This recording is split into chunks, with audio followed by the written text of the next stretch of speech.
بسم اللہ الرحمن الرحیم۔ السلام علیکم ورحمۃ اللہ وبرکاتہ۔ پیارے دوستوں، مفتی تقی عثمانی صاحب اپنی یادداشتوں میں لکھتے ہیں کہ ساؤتھ افریقہ کے دورے کے دوران ہم ایک ٹرین میں سفر کر رہے تھے جو دوران سفر خراب ہو گئی۔ تمام پیسنجر ٹرین سے اتر کر باہر بیٹھ گئے، جن میں بھی شامل تھا۔ وہاں بیٹھے بیٹھے میری نظر ایک بہت ہی خوبصورت پودے پر پڑی جس پر انتہائی پرکشش پھول لگا ہوا تھا۔ میں بے ساختہ اس پھول کو توڑنے لپکا، مگر میرے میزبان نے تقریباً چیختے ہوئے مجھے للکارا، مولانا مولانا، اس کے پاس مت جائیے۔ میں اس کی اس سنجیدہ وارننگ پر ٹھٹک کر رک گیا اور پوچھا، بھائی کیا ہوا؟ کیا یہ کسی کی ذاتی ملکیت ہے؟ کہنے لگے، مولانا، اس پھول کے ساتھ ہی اس کا ہم رنگ کانٹا ہوتا ہے جو سانپ کے زہر کا سا اثر رکھتا ہے۔ ادھر وہ آپ کو چبھا اور ادھر آپ کا خون گاڑھا ہونا اور جمنا شروع کر دیتا ہے، جس سے انتہائی اذیت ہوتی ہے اور علاج میں دیر سے جان بھی چلی جاتی ہے۔ میں نے کہا، ارے میاں، یہ تو بہت خطرناک پودا ہے۔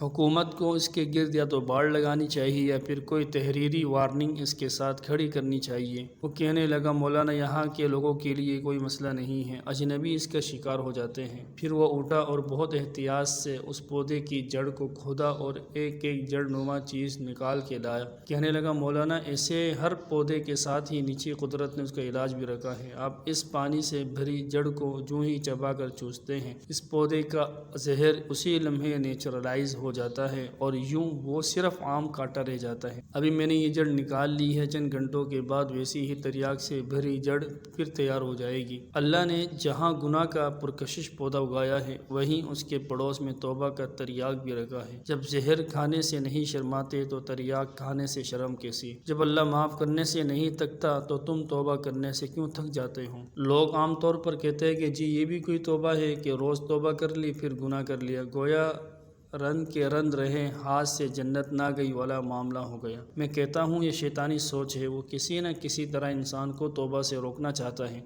اگر یہ دو لفظ کہنا اتنا آسان ہوتا تو شیطان کب کا کہہ کر فارغ ہو گیا ہوتا۔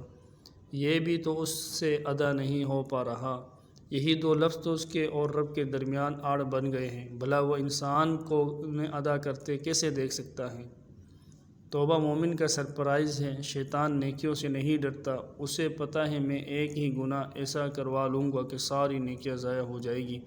وہ تو توبہ سے خوف زدہ رہتا ہے، کیونکہ توبہ کی وجہ سے گناہ بھی نیکیوں میں تبدیل ہو جاتے ہیں۔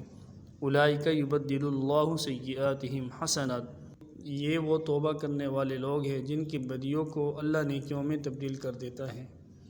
گویا یہ سانپ اور سیڑھی کا کھیل ہے، کبھی گناہ اسے سانپ کی طرح ڈس کر پاتال میں پہنچا دیتا ہے تو کبھی توبہ اسے پاتال سے نکال کے رب کے قدموں میں عرش کے سامنے لا سجدے میں ڈالتی ہے۔